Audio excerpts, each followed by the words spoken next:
ازيكم عاملين ايه؟ يا رب تكونوا بخير. زهقت من القلي والشوي للبانيه؟ النهارده مع بعض هنعمل وصفه جميله ولذيذه وفي منتهى الطعامه، تدفي في الشتاء والبرد اللي احنا فيه ده. هنعمل طاجن البطاطس بصدور الفراخ، حاجه كده خطيره، ان شاء الله تعجبكم. يلا نسمي الله ونصلي على الرسول ونبدا وصفتنا. عندي نص كيلو من بانيه الفراخ، غسلته كويس قوي. هبدأ اتبله علشان يبقى ريحته حلوة وطعمه جميل.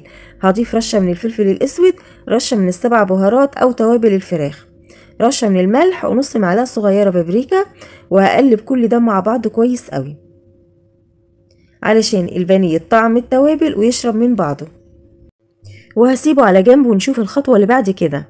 عندي في الطبق ده بصلاية وطماطماية وقرن فلفل حامي او رومي مقطعاهم بالشكل ده، وفصين توم مفرومين. هضيف عليهم التوابل، رشة من الفلفل الاسود، رشة من القرفة، ورشة كده من الملح. هدعكهم كده كويس قوي مع بعض، الخضار بالتوابل كويس جدا علشان يدوني نفس حلو في الاكل. في طاسة بقى على النار هضيف معلقة سمنة كبيرة و3 معالق زيت. ممكن تستغني عن الزيت وتستخدمي سمنة بس. بعد ما السمنة سخنت كويس على النار، وطبعا النار بتاعتي تكون عالية علشان مش عاوزة البانيه ينزل ميته، انا عايزة اشوح البانيه ويفضل محتفظ بالمية بتاعته. هنزل بالبانيه وهبتدي اشوحه على الجنبين لغاية لما يديني لون ذهبي خفيف بالشكل ده. مش عاوزاه يستوي سوا كامل لانه لسه هيكمل سواه مع البطاطس، فمش عايزاه يتهري لان البانيه ما بياخدش وقت في التسويه.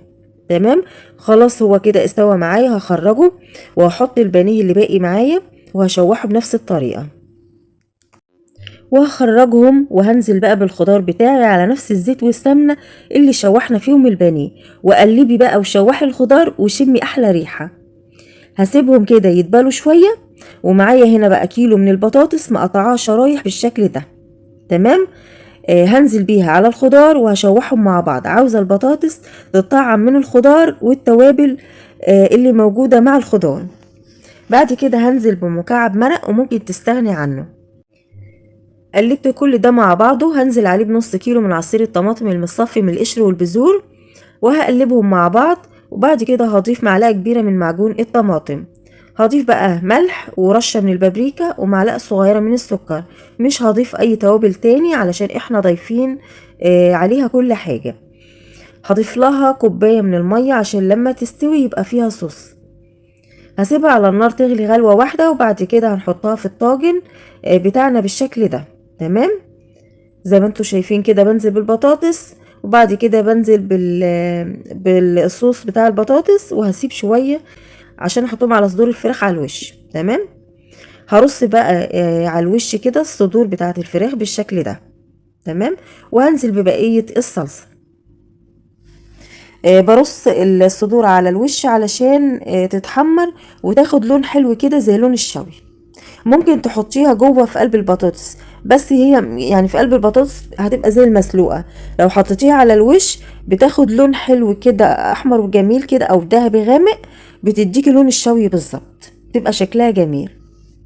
تمام، هاجي بقى اخر حاجة. هحط بقية الصلصة وبعد كده رشة بسيطة كده من الزيت علشان والشاي يحمر كويس. هدخلها فرن سابق التسخين متسخن كويس جدا على درجة حرارة عالية على تاني رف من تحت. وبعد تلت ساعة هتكون استوت معاكي. هتفتحي عليها الشواية تاخد لون من الوش كده زي لون الشوي، وهتبقى معاكي بالجمال ده. شكلها بيتكلم عن نفسه. بسم الله ما شاء الله عليها. ريحتها رهيبة وطعمها بجد مفيش أطعم من كده. غيري الطرق التقليدية بتاعت البانيه واعمليه في الطاجن بالشكل ده. بجد بجد هيعجبك وهتنبهري بيه. البطاطس مستوية والبانيه دايب خالص. بجد الوصفة خطيرة جدا، هتعجبك ان شاء الله. اتمنى الفيديو يكون نال اعجابكم. ما تنسنيش بقى في اللايك، واشوفكم في فيديو جديد. مع السلامة.